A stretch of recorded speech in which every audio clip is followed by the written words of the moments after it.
கடவுளுக்கு திருவிழா ஏற்றி பகவானுக்கு தூண்டு கொடுத்த பக்தன் எப்படி இரவிட பூஜை பாடு பொன்னால திருவடிக்கு ஆயிரம் நமஸ்காரம் சொல்லி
அந்த பரமசிவை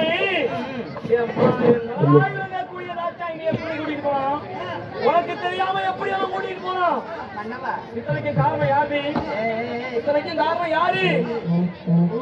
என்னடி பிள்ளைய பெற்றவங்க நானா இருக்கட்டும், நீ நானும் ஒன்னாதான் பற்றி இருப்போம்.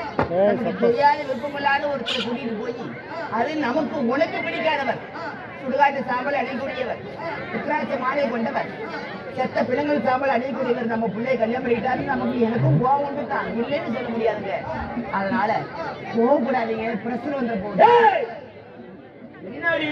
என்னங்க என்ன உனக்கு தெரியாம எப்படி ஓடிப்போனா?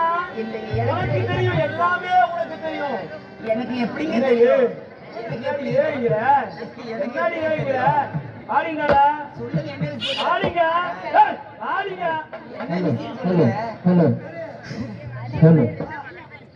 பெற்ற மலையில் தாய்ச்சாயினியை எவ்வளவு ஆசை என்போடு நான் வளர்த்திருக்கின்றேன். ஏண்டி எதுக்குமே அனாதவை சுட்ட பிறந்தையெல்லாம் பிடிக்க திங்கக்கூடிய பால் வடிய திங்கிறவனே, வேறெல்லாம் விபூதி புதி தெரியவன் தடுப்பது சத்திரஞ்சாவடி அண்ணன் கல்யாணம் பண்ணிட்டு போறதும் இல்லாம தெரியாம நடக்குமா?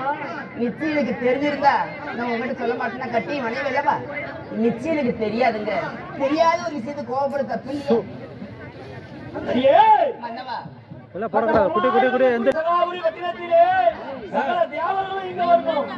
ஓ, அதாவது ஒருவரை தவிர மும்மூர்த்தி தேவர்கள் ஒருவர் தேவர்களும் இங்க வரணும்.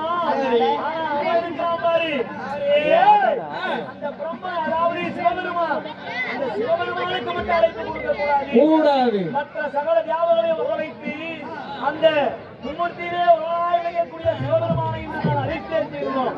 அப்படி யாகம் செய்யணும். அழைப்பு கொடுங்கள். சரி,